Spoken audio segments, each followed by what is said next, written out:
This short video has been prepared to facilitate a virtual site visit to the former Vestor oil site at Ferry Waterfront in Birkenhead. The property, known locally as the Vestor oil site, is located on the Ferry Waterfront in Birkenhead, opposite the refreshment rooms on Bedford Road East. The postcode is CH42 1LS. The whole site comprises three parts: the land, the pier and the slipway.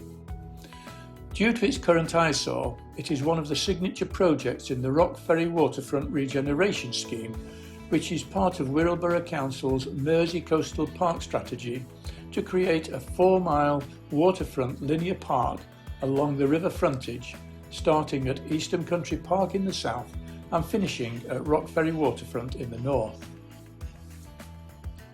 The Vestor land is the site of the old buildings and oil tanks for the former Vestor Petroleum Oil Company.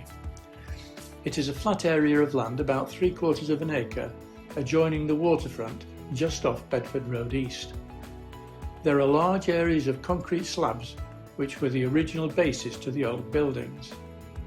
On the seaward side are two large rectangular open concrete storage tanks filled with contaminated sludge, and the remainder of the land is bare earth.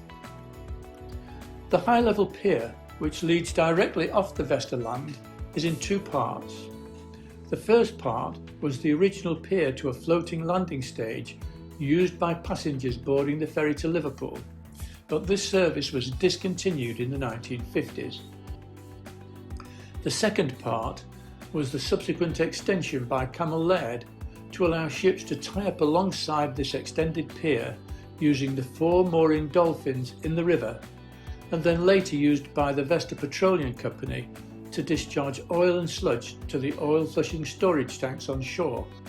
But that business went into liquidation in the 1970s and the pier has been disused for over 30 years. The pier, which can only be accessed through the Vestor site, is in very poor condition. The cast iron and metal structures are very badly rusted, the cranes at the end of the pier have both collapsed into the river, and the whole pier is a serious health and safety hazard. The slipway is a Grade 2 listed structure built in 1820, over which the public have a right of way, and it leads down from Bedford Road East to give access to the river. It is 230 metres long and constructed with sandstone blocks and granite sets. At high water tides, it is underwater for almost all of its length. The photographs of the sandstone blocks and granite show that it is in urgent need of repair to ensure that it remains open and accessible to the public. That completes the overview of the virtual site visit to the Vestor oil site at Ferry Waterfront.